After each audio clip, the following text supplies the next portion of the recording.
Welcome to this conversation with the wonderful Gabriel Gbadamosi. My name is Maame Blue. I'm an author, creative writing tutor, lots of other things. Friend of Gabriel. I'll think of you as a friend. That's what I'm going to call myself. We're friends, Maame. Let's We're admit it friends. up front.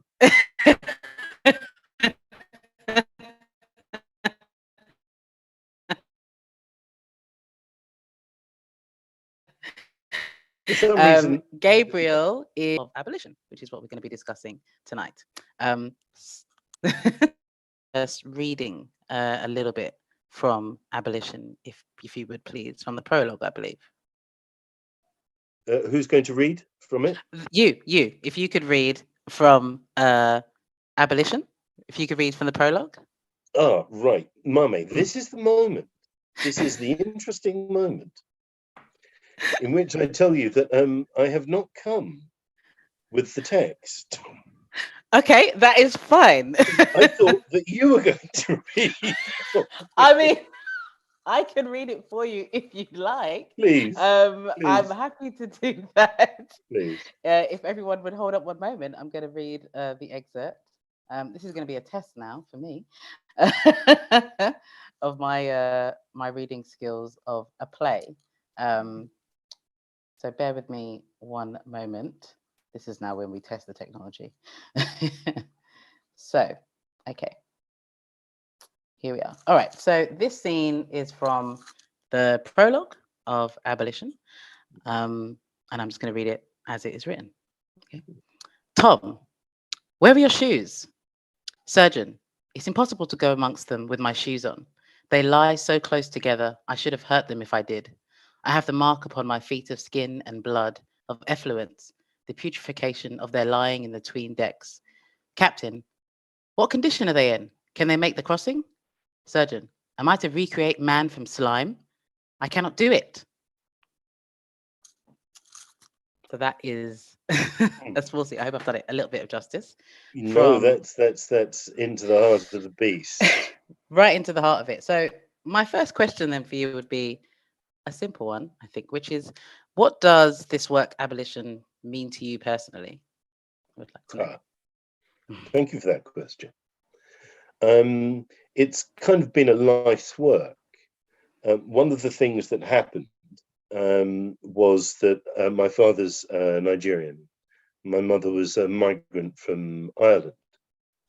And so when I kind of toddled up to the age of about 5, they said, Bayo, go to school now and tell them your name is Gabriel. So as I stepped over the threshold and went to school, I became an English boy. And before that, I hadn't been an English boy. So all of my education was to be English. And then when I got to another certain age, I realized, hang on, I'm just being battered because I'm not white. I am English, but I'm not white. What on earth is going on? And when I delved into that, the origin, the source, for me was the Atlantic slave trade. It was racial slavery practiced by the English. And it doesn't matter how many hundreds of years had passed, this was still behind the eyes of all the people who saw me. So I didn't particularly see myself as black, but they saw me as black. And I thought, I have to do two things. I have to understand what sits behind their eyes, because I didn't know that. But then I also have to understand that this people, this society, has a terrible sin, a stain on itself, which I hadn't understood. And so in order to understand myself as English, I had to go and look at the English slave trade. And I realized a number of things about that. I realized that the English treated it as a black story. And I saw it as a white story, an English one. So that, basically working out that strange dynamic. If I could just say that I watched my dad I watched my dad through my mother's cancer and his realization behind his eyes that he wasn't going to be able to take us back because she'd just died in Nigeria. And he was going to have to live his life in England. And I sort of saw him run out of oxygen. And I realized he brought a tank of oxygen like a diver all the way from West Africa through his studies, through meeting my mum, having us children, but he was always going to go back and be able to breathe again. He ran out of oxygen and he had to breathe the sea. I saw him drowning in being English. It's this experience that I thought I've got to address it, what it is when you have to accept to breathe with the English. To breathe with the English. That's really interesting. It's a very stark imagery that you've also just given there as well. It's only because we're talking about abolition, so the sea came in. You open the cupboard and the ocean fell out. Yeah, but it makes sense, and it makes that kind of, you almost having to adapt to something that you're not, a place that you're not naturally, or you are being told, or you're not being invited to learn how to breathe in. You have to teach yourself almost. You have to teach and what yourself. do you lose when you do that? Yeah, and also, I mean, quite frankly, now I am English, like on many things. I'm an Irishman, I'm Yoruba, I'm a French speaker, I'm a kind of fairly kind of global kind of character, but I have to accept that one of the things I am is a Black Englishman. And I thought it's my duty as a Black Englishman to write about this English experience and practice, for us to be able to look at it, because going forward, we can't go forward with this burden, this original sin, as many people called it, into a future in which, look, China is rising, India is rising, Brazil, Europe is no longer the center of the world. You can't get away with the kind of delusional narcissism of whiteness is fine. It's not fine. It's not currency in the world anymore. And a Black Englishman like me is somebody who has to speak to this about making sure the English figure out a way to breathe in the world as human beings, rather than as kind of delusional COVID won't hit us characters. Brexit is fine characters. Empire is still here somehow characters. Somehow. The delusional narcissism is what this play is about. Right? Well, speak to that delusional narcissism. You mentioned you were kind of told it was a Black story, but actually it was a white story. I'm trying to. Can you speak more to that? In 2007 was the 200th anniversary of the abolition in Parliament. It took place the following year, of the slave trade, not the slavery, of the slave trade. And in the great hullabaloo of we'll celebrate, we did wonderful things, didn't we? We stopped Atlantic slavery. You bloody ran it. We stopped it. They gave that over to Black people. They said, oh, look, it's your story. You lead on this. You do it. And I just looked at that and thought, these people, as they're limping on, they haven't got a home. And they have at some point to accept it as their story. But it's only by going through this that you can go on. They too have to breathe this atmosphere that they created and have attempted to say it's not there. Yeah. Well, okay. So, then speaking and I also to that, mentioned delusional narcissism because I should tell anyone listening that you, of course, before practicing full time as a creative writer, were also a psychoanalyst. I was, yes, I was a psychotherapist. Yeah, well, there we go. I know something about delusional narcissism. Yeah. That is true. Well, speaking to that, then that kind of this white story, really. You're writing in this play, which is beautiful, by the way, and I just, it was very heartbreaking to read, but also, I don't want to ruin it too much, but you're writing like recounting of kind of the 1792 Britain in like history and human experience. Why was it kind of important to tell this story of slavery and abolition in that way, where you've kind of paired these two things together?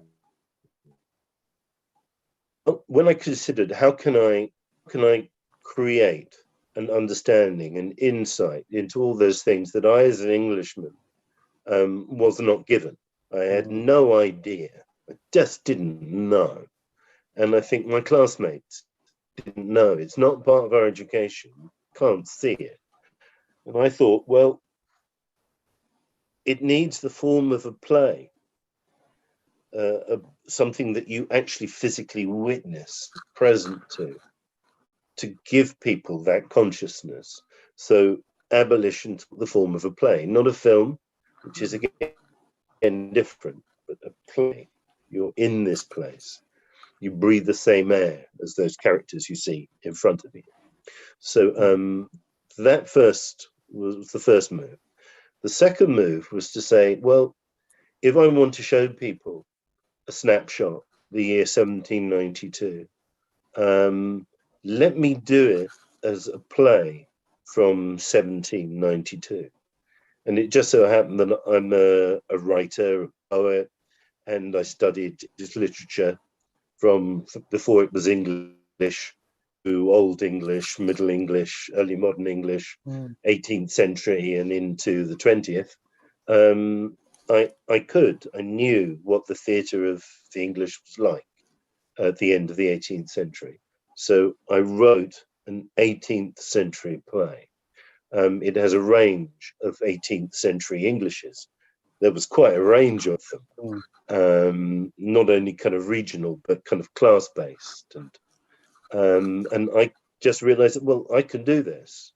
I can do it mainly because I've read it, I know it, I deeply researched this play, and I took some of those voices, some of those recorded voices written down from, for example, the scenes in Parliament where the committee examines into the trade and they hear voices in support of it and voices against it. I also knew through the music, through the shanties, the songs, the words that sailors would have used in that experience. And I have some experience of what was written or beginning to be written at the edges by Africans, Black people who lived on this kind of increasingly Black Atlantic. And I put all of those voices into the play. So the structure is an 18th century play. The language, it's 18th century Englishes. But the mind is mine, a Black Englishman at the end of the 20th and beginning of the 21st century. Those and that the shanty songs specifically, actually, that it kind of, in some ways, it can kind of read like a bit of a breather from what is quite an intense scenes. But then going back and reading them, and I don't know if anybody listening has had a chance to listen to the Spotify playlist that Flipside has put up of some of the shanty songs that appear within the play Abolition, but there's many layers of meaning that can sit underneath them, given the time and the context. And I just wondered about your interaction with the shanty songs. Why did you pick those in particular, rather than maybe inputting your own poetry, or or some other way in which to infuse it with poetry? I'll stop you there. When I was sent off to primary school, like in 5 or 6, they play little bits of music and you sing along. And quite a lot of them were shanties. It's one of the markers of Englishness. It's a maritime nation. These, what should we do with the drunken sailor? What should we do with the drunken? And they cut out the naughty bits about putting him into bed with the captain. So they cut those bits out. But we've got that kind of sense of the sea. It was very present in my English education. So I knew those shanties. I'm a poet. I read them. That's what I'm interested in. There's another thing that now, in the recent years, the UK, we begin to speak of the nations. By the nations, we sort of mean English, not really. we really mean the Welsh, the Scottish, and the Irish. Oh, well, the English, I suppose, are a nation, but we're more than all of them put together, aren't we? Right? But remember, I'm Irish. And I also know the song tradition from my mother's people. So those ballads are very well known to me. They're kind of in my blood as an Englishman, but also as an Irishman. That's the first thing. Secondly, as a scholar, as a learner, as a writer, as a poet, I'd gone back through that tradition from medieval ballads, which continue in different forms through into, you know, Bob Dylan. He's singing ballads that were being sung in the 12th century. And so I put these together because I know something. I know that these ballads are in the blood of the English. They're part of their cultural DNA. They're kind of markers of Englishness. And if anyone at any point wanted to disown or distance themselves from the scenes of this play, the music would be the ropes to draw them back in. Secondly, most of the ballads we have were collected in print form in the 19th century. But as I say, they're very much older. And because not too much was left around the experience of the sailors, the people at sea, in the 250 years in which the Atlantic trade was the main trade of the English, I realized that the palimpsest of slaving was inside those shanties. Now, nowadays, people would hear a shanty like "Blow the man down, Johnny, blow," and the camera would be sweeping across the North Sea to an oil well somewhere off in the rough North Sea, and we think it's all about BP oil and advertising our oil industry. No, think about what "blow the man down" means, what it is. It's a thing that you have to kind of hammer down on the deck, but it's also the cargo, what you have to do to the men and the women and the children that you knock into that hold, into those fetid spaces. So I use the shanties as a way of allowing a palimpsest, the trace of their words, like a sail, to rise again and be seen. So what you can see in the play as light relief and the ship working and the sense of movement is also a reawakening of a buried history, not too deeply buried either. No. And actually, and I think that's really interesting because when I went to listen to some of these, to the playlist that I put on YouTube, some of the songs are pulled from a video game called Assassin's Creed. I'm not a gamer myself, so you'll have to tell me about it. In a current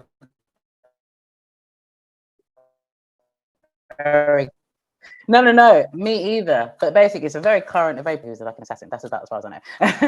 I think that's very interesting that this is, as you said, it's much closer to the surface as a part of our collective conscience as a Western world anyway, than I think even most of us realize. Now, the next stage of this is to say one more thing about shanties. Shanties are part of the Black Atlantic. In my generation, the English realized something because it happened to us, that the music of my generation and the generations that came after me was reggae, dub. That was the music of the English.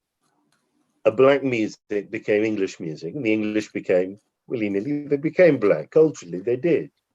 But that had happened to them before. It had happened to them through their musics. So the banjo, which we normally associate with the Scots-Irish, over in the Appalachians, in the North Americas, the banjo is from the Banjul, and there's still a city called Banjul. It's a musical instrument, which is a stringed instrument with a hollow section.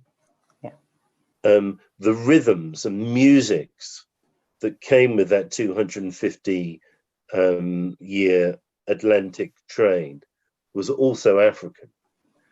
you can recognize some of its rhythms and say, oh, yeah, that is Senegambia. And that bit with the cowbell thing, that's the forest area. I could actually tell them apart. The English can't. It's all the same to them. They think it's all, river dance. It is partly river I dance, mean, but it's also West African rhythms. Yeah, exactly. The origins are a different place. I think, And the yeah, I mean, lead that's singer, by the way, is called the term for a black person in 18th century England was nagger. So there's a shantyman who's the nagger shantyman. And quite frankly, the person leading this call and response music, get it? Call and response, which is what it is. It's African. Yeah. Right. Is an African working within this environment. Right. Yeah. And that was, because that was going to be one of my questions, was I was trying to, I kept thinking, this character, and so to explain for anyone who hasn't read the play, there's a, every so often there are these shanty songs that come through, and it's always led by this nigger shantyman. And I was never sure what if he was an Englishman or a black man. But actually, he's an early black Englishman. He's basically me. It's me whistling along, keeping the action going. That's it. It's fascinating. So before we go on, I think it would be good to do one more reading from your second scene. Would you like me to read it? Well, if you have a moment. I have a moment. I can read this. So this is from scene 2 of the play, and it's a sermon of the Protestant damned from Fox. So Fox is a Quaker, and he believes many things. So I'll read this, right? So Fox, that ship there, what's her name? Can they hear me aboard? A cockfight gathering by the docks gets distracted by Fox. Jake being furtive. Wilberforce, making out the name. The blackamoor Jenny. Fox, aye, whore on the water, and the waters she sits on are peoples and nations and multitudes of tongues crying, for shame, for shame, a rush of voices heavy and resistless as a headlong sea. That storm is coming. For see how she lists? A fire ship, her shrouds catching light, the pall of her sails, a bellows of darkening fire, and those stood among the rigging, infernals on a fire ship, roaring and cursing their God. The sea reddens and thickens with the blood she drinks of the nations, the innocent and the damned. That's the exit. And in relation to that, that piece, it's kind of like this Quaker kind of almost trying to draw a sermon and draw people to him to listen to what he has to say about this abhorrent, trade of enslaved people. And I wanted to ask about this character, the Quaker, William Fox. He gives that impassioned speech. What went into kind of creating him as a character who believes, in quotes, the enslaved, without, I suppose, much awareness that same belief was used to enslave people? What went into creating a character like that, and why was it important to include him? Okay, without going into too much detail.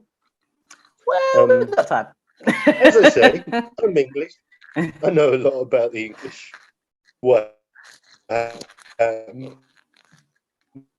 Who we are. Take, for example, terrible English. You know what they did? They got an axe and they chopped off the head of their king. That's who the English are, right? Right. Yeah. But look, who were those people that cut off the head of their king? They were the Roundheads, the parliamentarians, the religiously dissenting, the Protestants. And what emerged out of that, the interregnum it's called, when there was no king, was an eruption of actually who the English were in their great variety. And there came out of this a variety of religious and apocalyptic visions of the world. Some Christian versions said, well, the black man is not quite a man, and even if he is, he's probably a descendant of Ham, dark-skinned, cursed to be a servant, to be a slave. And being fallen can be enslaved, and so our religious conscience is completely fine with that. Another strand, the Quakers, believed that no, the whole idea of being kind of beset by sin and being kind of damned and fallen, which was a feeling that many Protestants had, that they'd been born damned, that they were cursed, they were vessels of wrath, not vessels of mercy. This feeling is the feeling that I understood operating within the English as a slaving nation. That these black people were damned and we ourselves were probably damned, right? And that's why someone picked up, it's a kind of voyage of the damned, isn't it? But the Quakers said, the apostles can be perfect like Christ. Man can be perfect, can be risen. And in that, before the fall, pre-Lapsarian state, there can't be slavery. And of course, the Quakers themselves were divided on this point. Quakers in Barbados, Quakers in Pennsylvania, they held slaves. But other Quakers said, this is damnable. This is defacing the image of God, which is why they were thick amongst the abolitionists. These were religious divines. But let me tell you an interesting thing about the Quakers. Right. They had precursors, and they were very schismatic. The Shakers split off in America. But think of all those names, Shakers, Quakers, and the precursor sect, the Ranters. The Ranters ranted because they felt that scarecrow sins had been imposed on them to keep them down by the gentry. And they were going to kind of swear off by blasphemy. They were going to swear off these sins and step into themselves and become themselves. Now, this holy swearing angel, which emerges out of the Ranters, is the vinegar mother. It was the mold I used for Fox's rhetoric in his sermons. So I used 17th and early 18th century language from sermons by Ranters, Quakers and others, to create this voice around the feeling that on the one hand we are damned, and on the other hand, we should not be. What we are doing is wrong. Yeah. And it's such a long answer, wasn't it? No, not at all. It was by this stuff. I'm interested. It's detailed, but I think the kind of insertion of that religious aspect, I feel like is not it's not as talked about as much. You're talking about something that persists today, that is so impacted by West African traditions, have impacted Christianity in a very big way, that there is kind of the other side of that people don't even realize how much what that transatlantic slave trade did to that religion. You know, it's kind of, and so I think it's really interesting that you pull out those kind of nitty-gritty bits of, and that he wasn't just an abolitionist who who read a lot and just believed in freedom of all people and all this. It was really stoked in his religious beliefs and how you hold those two things. Yeah, it's not only theological, it's emotional and psychological. There were, I'm sure people realize this, that in after the schism with Catholicism, after Luther and Calvin, there were Christians who believed themselves damned, who looked inward and saw only despair. There was no hope. You couldn't get salvation through works. It was preordained. There was nothing you could do, and you didn't know for sure, but you suspected. So you were damned, and that, it seems to me, is an important framing to understand this kind of extraordinary outburst of violence that occurred across some centuries towards ourselves and towards others. Now, And the further thing you say, which is of a particular interest to me, because my father, of course, was a Muslim. My mother, of course, was a Catholic. And we were sent to Anglican schools. And you know, the big problem with the Archbishop of Canterbury, according to many in the Anglican Church, is that he doesn't believe in God. So we were kind of atheists too. But my father, being a Yoruba Muslim, was also a Yoruba. And that Olorisha culture is kind of very strong. It's strong in my life. It was never acknowledged, but it's strong and it's there. And I have understood in my life how that's impacted certain kinds of African Christianity. And it seems to me that there are really interesting parallels with what happened to Christianity 600 years ago, when the Great Schism occurred, about what is the meaning of this religion. And so I wanted to put that in the play, and I have put it in the play. Those who are familiar with Olorisha culture will see it immediately. But some things are worth hiding in plain sight, and I do that. So the Elegbabara Eshu character, this devil, is highly present in the play. Ifa is present in the play.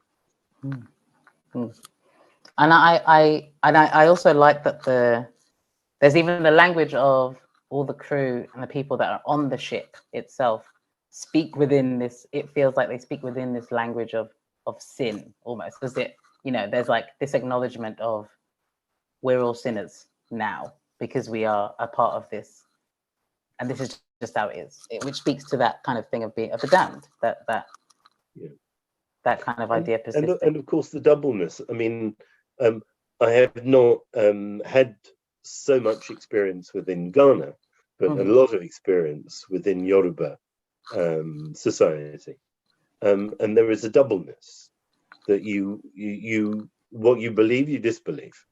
It's very Kierkegaardian, but you can be double. Two things can obtain.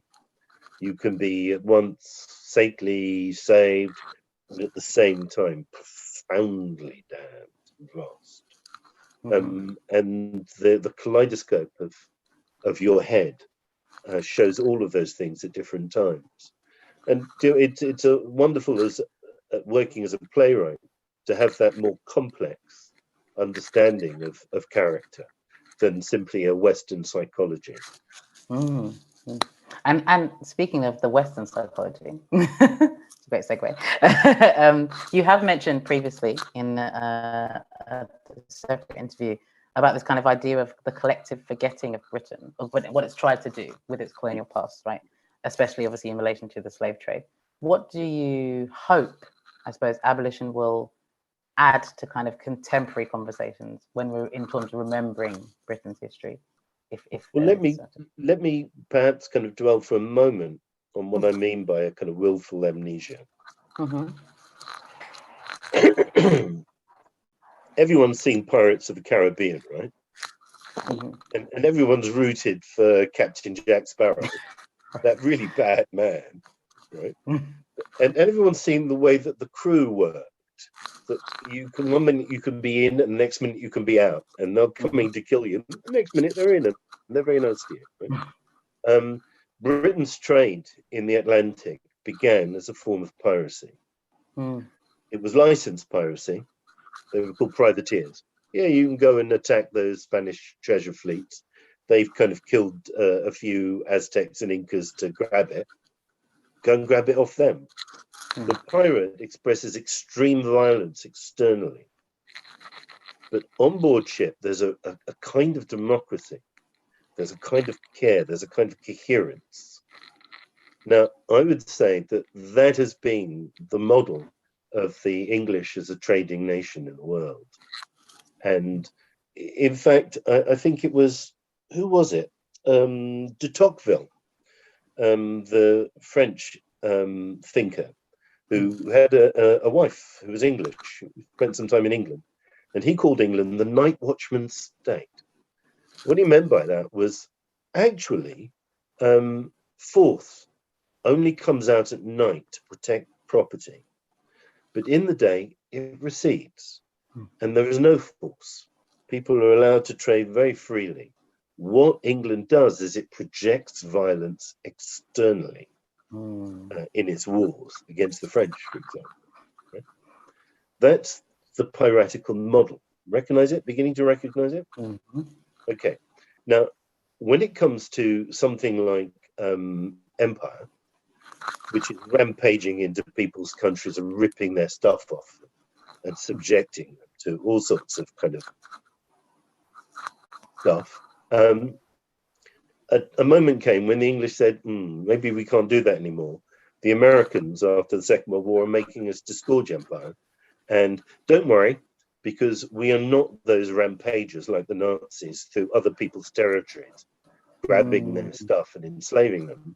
What we are the moral victors of over fascism in Europe. Right? So the English came out of the Second World War with these kinds of nursery rhymes, which I used to sing in the playground. We won the war in 1944. Guess what we done? We kicked them up the bum, right? No, we defeated the Nazis, and we could feel good about that. And we hid that we'd done empire. We'd done the Amritsar massacre. We continued to do Mau Mau. We did the concentration camps. We did the torture. We did. No, we forget that. Now, that pattern, which, imagine you meet a character who's that violent, and the next moment, oh, it's all forgotten. Well, what's the problem? It's water under the bridge. Don't worry about it. We're doing the best that we can. This is what abolition is. When a moment comes when your trade is no longer about grabbing people, selling them, and enslaving them, then you're the people who abolished it, and you go sailing calmly on. That's simply the situation that we have in England. We think we're the good guys, right? Even though we're the psychopaths, we're in our good guy phase.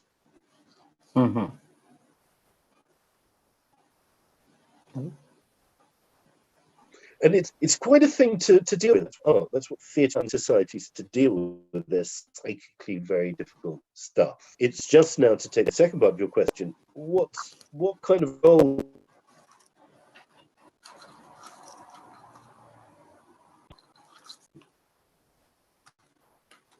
I think we might be losing Gabriel a little bit. Yeah. Yeah, I'm here. You've lost me. Yeah. Right. Am I back again? I'm not here. Yes, you're back. I'm back. I'm so sorry. I apologize to everyone. When did you lose me? I think we lost you at going to the second point about what does abolition speak to contemporary society? going forward.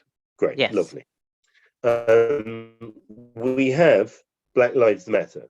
We all saw the murder of George Floyd. We saw it. The psychosis of race is an American affliction and not ours. Actually, as Eddie Glaude, the Princeton professor of African American studies, said to me very pointedly, he said, the original sin is not us, it's you, Gabriel. It's the English. You are the source of this. And if we are to mend it going forward, you must address it too. So that's one reason why abolition for the English. We must address in the period of Black Lives Matter, we must address that original sin of ours. And I hope that abolition can be one of those windows that enable us to recognize who we are and what we've done, so that we can change going forward. Yeah, I think that's a really good answer. And I think that's really, yeah, you said so much within that. I think that's really key to kind of, I mean, it's key to just understanding British history. I suppose my kind of question about the contemporary then as well is, do you feel like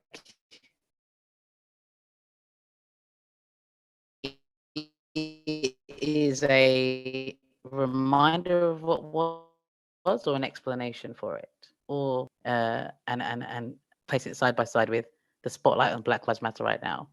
That moment in time, would you say it's something that persists, or it is an explanation, or something? It's something different. Its function is something else. Right. Okay. Now, you've asked me a very difficult question. I don't know if you realise that. You may not have the answer. That's okay. Well, what I would say is that an apology actually means an explanation. It's the word before explanation came in. Perhaps someone will tell me, but I think explanation came from the Americans. Our word for it in England was apology.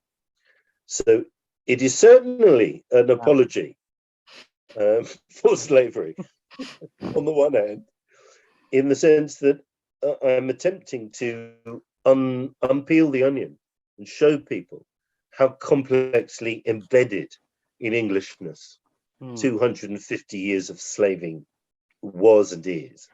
Mm-hmm. But that explanation, that apology, is only the first move.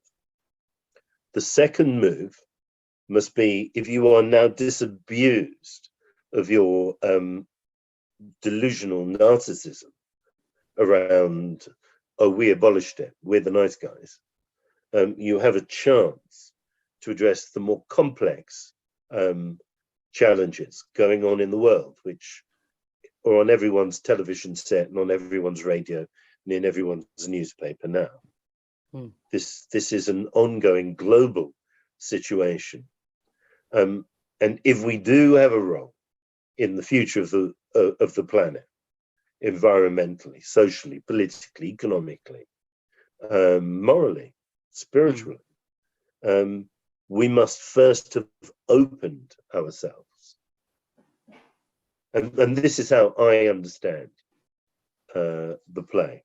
Can I say one more thing? Yes. In answer to an earlier point you made, you said, it's nicely written. Thank you. It is nicely written, because I spend a lot of time on it as a poet. And as a poet, I see myself as a healer. I make poetry to heal people. And I hope that there will be healing in people engaging with the play, what's said, how it's felt. I would say, and I would also, on that, one of the characters, before we go to questions, I'm sure people have questions that they want to ask.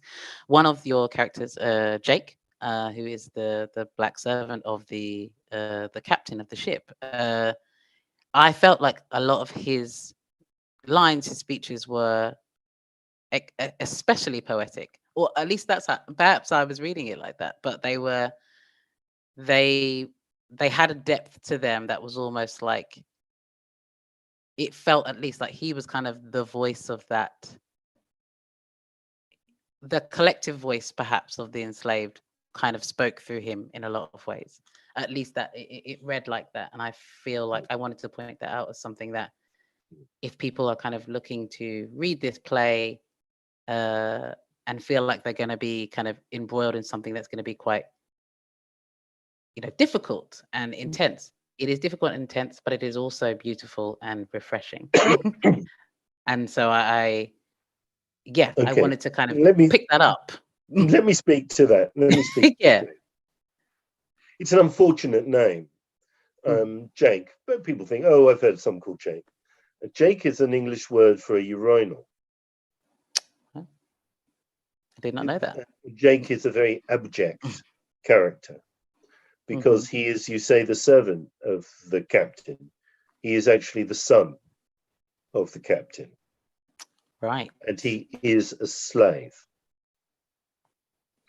Now, people will know, those Marxists among us, that Engels wrote about the origin of the institution of slavery.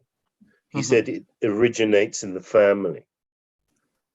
The father feels he owns the reproductive labor of his wife, and he owns the labor of his children in his fields.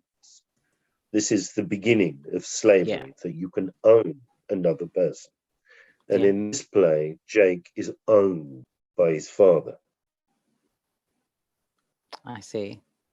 Is black. His father is a white captain. What I used was to deeply explore the psychosis within this family relationship, within the experience of an enslaved person understanding that they are owned, violently owned. It's quite hard for people not in that situation to fathom, who are not in the situation of, sometimes I hear 20 million, sometimes I hear 8 million Indians who are in bondage servitude. They are owned. Modern slavery is real. And so through Jake's language, what I do is he takes the language of everyone around him, everyone he hears, and makes a new patois with it. But this patois is expressing and exploring a deeply psychotic situation in our history, a chasm of the lack of language, the lack of explanation, the lack of hope. It was necessary for me to do, to enter into that situation if I wanted to write a play about slavery. What was that to enter into that mindset then, for you as a writer, for you as a poet? One of the Flip Die crew asked me that the other day, and it was going very quickly. So I very quickly responded. I said, well, it was like kind of swimming out and accepting to drown, accepting to the pain and the soundlessness of drowning. It was to accept that experience and actually write Gabriel from is there. breaking. You tell me when I come back in, because you're live to me. Just let me know if you can hear me. Can you hear me? Tell me. Okay, I'm here. Just repeat that. I think back? we lost you there for a second. Yeah. The experience of writing Jake was like swimming. I can hear you now. I can hear you now. Yes, we lost you for a second. Sorry, you are back. Very sorry for this. The experience of writing Jake was like swimming out into the ocean and accepting to drown, accepting to breathe the pain and soundlessness of this water, and to write from there. It was very painful for me, but I did it. And was it, do you feel like it was the character? I mean, it felt very realized. Do you feel like that was, this is what I wanted on the page? This is. Yeah, it felt like writing as a dead person. It's but that's what it was. I did that. Yeah. Thank you for sharing that. Sorry, you cut out there for a second. Apologies to everyone. The other question I had then was also, this is, well, you may or may not have an answer to this, but is there a part two? You make one up. Is there a part two? Is there another side to abolition from the perspective of the African continent? Of course there is. From you. My people are Oyo Yorubas. You know, Araoke, the people of the north, the bush scholars, who forgot to get an education in the modern world, really deep in the culture. But they were an empire. And as an empire, they combined warfare and slaving. And they sold these slaves to Europeans. And you speak with people privately now, and they say, but we didn't know. We didn't know that it wasn't like our form of slavery. Right? Yeah, there's that. And African Americans, when they lose it with you, will point to you and say, you sold us. Right? This is a complex play to write. I don't know whether Yoruba society, Nigerian society, or West African society is yet in a position to come to terms with this legacy. So I couldn't judge this, so I haven't done it. But that is the logical sequel to Abolition, to write as a Yoruba about this.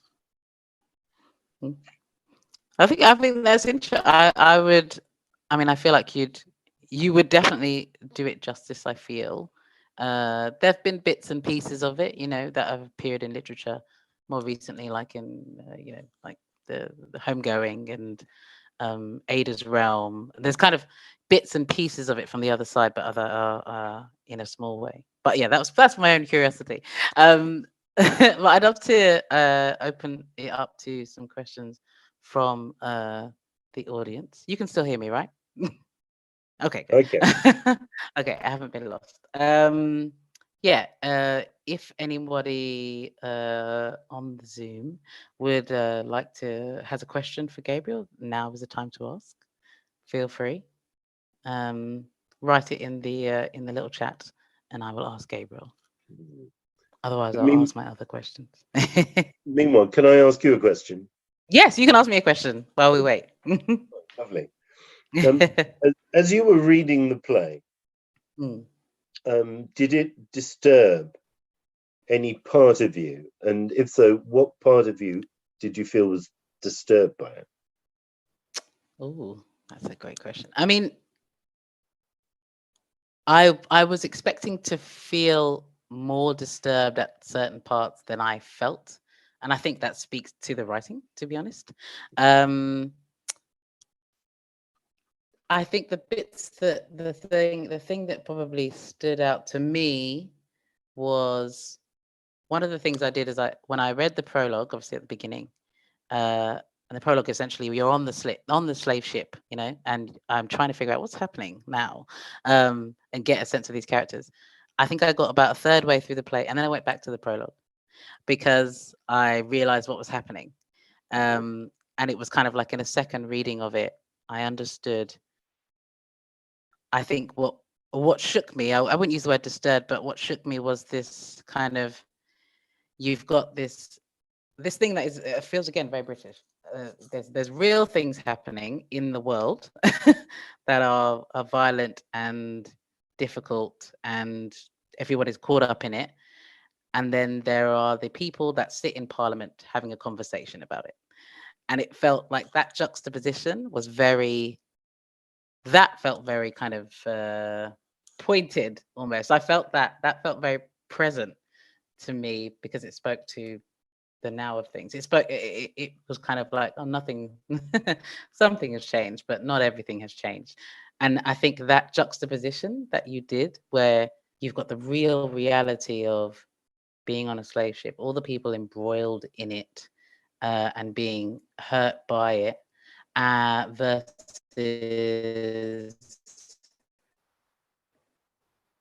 the kind of, versus kind of just the people making the decisions at the top, and this decision to compensate all the people involved in the English and involved in the slave trade, and separate it from the people being suffering. That felt weirdly very present, that aspect of it, which I wasn't expecting that to kind of hit me like that. But that's what comes to my mind when you ask that question. Yeah. I do have one question for you. Okay, so we've got a question from Queer. I wonder if you could talk about your decision to only have one woman in the play. It's a great question. Great question. Oh, well, I better talk this is to it you, now. Gabriel, yes. It's a peculiar thing, a ship. It only has men. Cargo, men, women, and children. But I made the decision to make this an English story about the English people. And there weren't going to be many women on the ship. So first of all, I made the ship a woman, as lots of people's cars are. Oh, there she goes. done another 1,000 miles. Then also, there is the merchant who has a daughter, and this daughter is a central figure in the play. This is the one woman in the play. Okay. Now, it just so happens that there's a tradition within the English theatre of doubling characters. So one actor will play two different characters. They are separate characters, but the audience will begin to recognize that they're linked because they are played by the same actor. This is slightly a legacy of a theatre that had no women on stage in Shakespeare's time. They're played by boys, the women, or young men. And then in the 18th century, they began to be played by actresses who all had the title Mrs., whether they're married or not, to give them a kind of veneer of respectability, because it was considered to be very kind of basically one step away from being a prostitute, to be an actress on the stage, and they would go and buy you at the stage door afterwards, you know. So I decided that I would use that tradition and twin the woman in Liverpool with the cabin boy on the ship. So that is played by an actress. And there was also another tradition that for various reasons, women would disguise themselves, dress themselves as men, and they would sign on to crews. And this gender fluidity is something that I address directly within the play. It's a very Eshu thing to be gender fluid, as you possibly know, from the Yoruba or Lorisha tradition. Eshu is very often a man and a woman and flips. So I did that. So if you were to see the play, there would be formally one woman, but a huge section of the action on the ship is around this cabin boy, who's actually a girl. Right. on this fantastic, extraordinary kind of Gothic confection, which is the Blackamoor Jenny. The woman in Liverpool is Jenny, and her father owns the ship, which is named after her. But this is the Blackamoor Jenny. And in one of the shanties, a detail about the shanties. The words of the shanties, they're work songs, like working on a chain gang. They're for working, but they're also the only space within which you can comment on your experience. And so the words were always being changed by the singers to reflect the actual experience. And I did that. I changed the words ever so slightly. So one of the shanties is about the Blackmore Jenny leaving Liverpool. And the line goes, scrub her and tar her and dress up her sails before she heads into those black biscuit gales. And it's goodbye to Liverpool town. I make that female presence as vividly as I can. That's my answer. Thank you, Gabriel. Thank you for that answer. Okay, and we've got another question. Okay, so abolition is so well anchored in the past with a very pointed meaning for the present, and you were eloquent on its relevance to the contemporary world. Do you see yourself as part of a changing wave in that a young person today coming to the play can integrate it seamlessly within a shifting context in British society and elsewhere? Do you know, I feel that I've had a long writing life, and I'm open to change in the society, and I hope that change will come from younger generations. It was about 30 years ago that I noticed young people were really focused on the environment, on global warming. And I thought, those are not the industrial political issues that and the issues around socialism in one country, whilst you continue to exploit third world labor, and you continue to invest English industrial capital in apartheid South Africa. That's not what I'm used to. That's not what I'm fighting. You're fighting something different. And I think Black Lives Matter is one of those waves that aligns very well with what I've always been So I hope that younger generations will find different things, different ways to angle and to anchor themselves in relation to this play. But for me, myself, what I believed is that there were the Old English who certainly victimized me when I was a child, and tried to kind of do all sorts of things to damage me. And I just learned how to dodge them and get by them, get my education and live my life. I was never going to join the police. I was never going to join any of those institutions that would really do me down, like the BBC. I would never do any of those things. I would maintain my independence and play these kinds of these strategic, tactical interventions, and that includes into the institution of theatre in England. But I always thought, but you know,